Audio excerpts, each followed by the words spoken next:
ರಾಮ ಮಂದಿರ ನಿರ್ಮಾಣಕ್ಕೆ ದೇಣಿಗೆಯನ್ನು ಕೊಟ್ಟಿದ್ದಾರೆ ಬಹುಭಾಷಾ ನಟಿ ಪ್ರಣೀತಾ ಸುಭಾಷ್ ಅವರು. ಇದಕ್ಕೆ ಅವರು ಇನ್ಸ್ಟಾಗ್ರಾಮ್ದಲ್ಲಿ ಪೋಸ್ಟ್ ಅನ್ನು ಮಾಡಿಕೊಂಡಿದ್ದಾರೆ.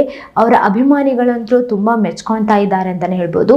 ಈ ಒಂದು ರಾಮ ಮಂದಿರ ನಿರ್ಮಾಣಕ್ಕೆ ಅಂದ್ರೆ ಅಯೋಧ್ಯೆಯ ರಾಮ ಮಂದಿರ ನಿಧಿ ಸಮರ್ಪಣಕ್ಕೆ ಬೆಂಬಲಿಸಿ ಇದಕ್ಕೆ 1 ಲಕ್ಷ ರೂಪಾಯಿಯನ್ನು ದೇಣಿಗೆಯಾಗಿ ಕೊಟ್ಟಿದ್ದಾರೆ.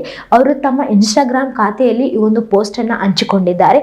ಮತ್ತೆ ಎಲ್ಲರೂ ಕೂಡ ಕೈ ಜೋಡಿಸಿ ಆಮೇಲೆ ಇದರ ಭಾಗವಾಗಬೇಕೆಂದು ವಿನಂತಿಸಿಕೊಳ್ಳುತ್ತಿದ್ದೇನೆ ಅಂತ ಹೇಳಿ ತಮ್ಮ ಇನ್ಸ್ಟಾಗ್ರಾಮ್ದಲ್ಲಿ ಬರೆದುಕೊಂಡಿದ್ದಾರೆ. ಎಲ್ರಿಗೂ ಕೂಡ ಒಂದು ಸಂದೇಶವನ್ನು ಕೊಟ್ಟಿದ್ದಾರೆ ಅಂತಾನೆ ಹೇಳ್ಬೋದು. ಎಲ್ಲರೂ ಕೂಡ ಇದರಲ್ಲಿ ಭಾಗವಾಗಬೇಕು ನೀವು ಕೂಡ ಅಂತ ಹೇಳಿದ್ದಾರೆ. ಅವರು ಇದೇ ಫಸ್ಟ್ ಟೈಮ್ ಅಲ್ಲ ಈ ತರ ದೇಣಿಗೆ ಕೊಟ್ಟಿರೋದು. ಆಮೇಲೆ ಸಾಮಾಜಿಕ ಕಾರ್ಯಗಳು ಕೂಡ ತುಂಬಾ ಮಾಡಿದ್ದಾರೆ. ಅವರು ಇದು ಸಂಕಷ್ಟದಲ್ಲಿರುವವರಿಗೆ ತುಂಬಾ ಜನರಿಗೆ ಸಹಾಯ ಮಾಡ್ತಿದ್ದಾರೆ. ಪ್ರಣೀತಾ ಫೌಂಡೇಶನ್ ಮೂಲಕ ಸಹಾಯ ಮಾಡ್ತಿದ್ದಾರೆ ಅವರು. ಆಮೇಲೆ ಅವರು ಇದಕ್ಕಿಂತ ಮೊದಲು ಕರೋನಾ ಬಂದಿತ್ತಲ್ವಾ, ಅವಾಗ ರೇಷನ್ ಇಲ್ಲದೆ ಇರೋರಿಗೆ ರೇಷನ್ ಅನ್ನು ಕೊಟ್ಟಿದ್ದಾರೆ, ವ್ಯಾಕ್ಸಿನ್ ಅನ್ನು ಕೊಟ್ಟಿದ್ದಾರೆ. ಎಲ್ರಿಗೂ ಕೂಡ ತುಂಬಾ ಸಹಾಯ ಮಾಡ್ತಿದ್ದಾರೆ, ಸಾಮಾಜಿಕ ಕಾರ್ಯಗಳಲ್ಲಿ ಮುಂದಾಗಿದ್ದಾರೆ ಅಂತಾನೆ ಹೇಳ್ಬೋದು.